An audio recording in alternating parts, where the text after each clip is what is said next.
Hello' student friends, তোমালোক সকলোকে পুনৰ এবাৰ মোৰ ইউটিউব চেনেললৈ স্বাগতম জনাইছোঁ। আজি আমি আলোচনা কৰিম ক্লাছ 10ৰ অনুশীলনী 2.2। যদি আমাক শূন্য দুটাৰ সমষ্টি আৰু গুণফল দিয়া থাকে তেতিয়াহ'লে আমি কেনেকৈ এটা বহুপদ লিখিব পাৰিম।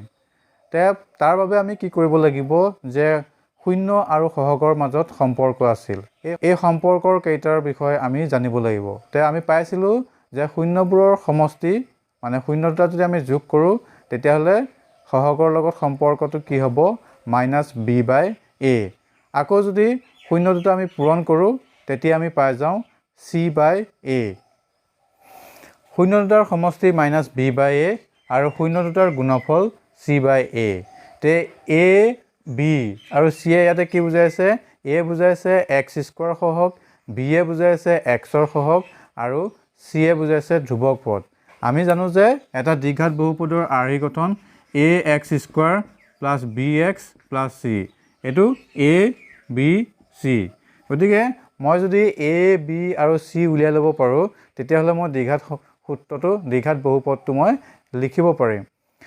এতিয়া ইয়াতে মই a b আৰু c কেনেকৈ উলিয়াম এইটোৱে আমি আজি শিকিম। ইয়াতে শূন্য দুটাৰ সমষ্টি 1/4 বুলি আমাক দিয়া আছে। আমি জানো যে শূন্য দুটাৰ সমষ্টি আৰু সহগৰ মাজৰ সম্পৰ্কটো কি আছিলে, -b/a, অৰ্থাৎ -b/a = 1/4। ইয়াতে আমি অলপ সজাই লওঁ। কেনেকৈ সজাম? এইটো যিটো 1 আছে আমি ইয়াতে মাইনাছ চিহ্নডাল পাব লাগে। গতিকে যদি এইখিনি মাইনাছ চিহ্নডাল দিওঁ তেতিয়াহ'লে এই 1টো আমি লিখিবলৈ কাৰণে -1 দিব লাগিব, কাৰণ মাইনাছে মাইনাছে প্লাছ হৈ যাব, তেতিয়া +1 মানে আমি +1টো কি বুলি লিখিলোঁ, -(-1)। তলৰ 4টো 4 হৈ থাকক। নেক্সট আকৌ আমাক দিয়া আছে শূন্য দুটাৰ গুণফল। শূন্য দুটাৰ গুণফল আমাক দিয়া আছে অনলি 1 দিয়া আছে, -1। আমি শূন্য দুটাৰ গুণফলটো সহগৰ লগত সম্পৰ্কটো যদি চাওঁ c/a হয়, অৰ্থাৎ c/a = -1।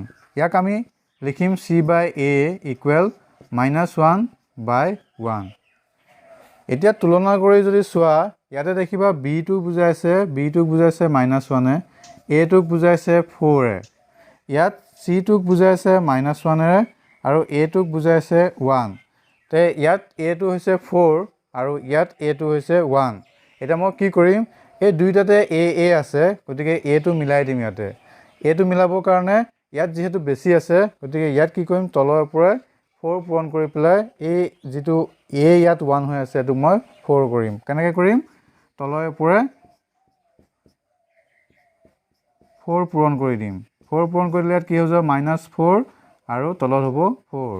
অৰ্থাৎ এতিয়া যদি তুলনা কৰি চাওঁ এইটো a ঠাইত 4 আছে, c ঠাইত -4 আছে, ইয়াতে a ঠাইত 4 আছে, b ঠাইত -1 আছে। অৰ্থাৎ মই পালোঁ কি, a = পালোঁ 4, b = পালোঁ -1 আৰু c = পালোঁ মই -4।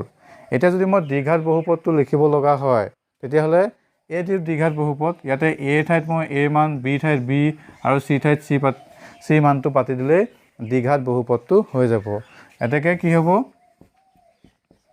যদি মই a ঠাইত a মান পাতোঁ, a ঠাইত আছে 4x² হ'ব, b মানটো পালোঁ -1, গতিকে এই b ঠাইত যদি মই -1 পাতোঁ এনেকৈ -1 আহিব, লগত x আছিলে, x + c মানটো মই ইয়াতে কিমান পাইছোঁ, -4, মানে এইটো কি হ'বগৈ, 4x² - x - 4। এইটো প্লাছে মাইনাছে মাইনাছ হৈ গ'ল, এইটো x আহি গ'ল, তাৰপিছত প্লাছে মাইনাছে -4 হৈ গ'ল। এনেকৈ আমি দ্বিঘাত বহুপদ এটাৰ নিৰ্ণয় কৰিব পাৰোঁ যদি তাৰ শূন্যবোৰৰ সমষ্টি আৰু গুণফল দিয়া থাকে। এনেকুৱা আমি অন্য এটা প্ৰশ্ন সমাধান কৰিবলৈ যত্ন কৰোঁ য'ত আমাক দিয়া আছে শূন্যবোৰৰ সমষ্টি √2 আৰু গুণফল 1/3। দিয়া আছে শূন্য দুটাৰ সমষ্টি আমাক কিমান দিয়া আছে, √2। এতিয়া শূন্যবোৰৰ সমষ্টি আমি যদি সহগৰ পৰা পাতোঁ কি হ'ব, -b/a = কিমান হ'ব, √2। এতিয়া মই ভগ্নাংশক পাতিলে কি হ'ব, √2/1 হ'ব, কাৰণ প্ৰত্যেক সংখ্যাৰ তলতে 1 এটা থাকেই। ইয়াতে আমাক প্ৰয়োজন হ'ব গতিকে আমি পাতি লৈছোঁ এনেকৈ। শূন্য দুটাৰ গুণফল শূন্য দুটাৰ আমাক গুণফল দিয়া আছে 1/3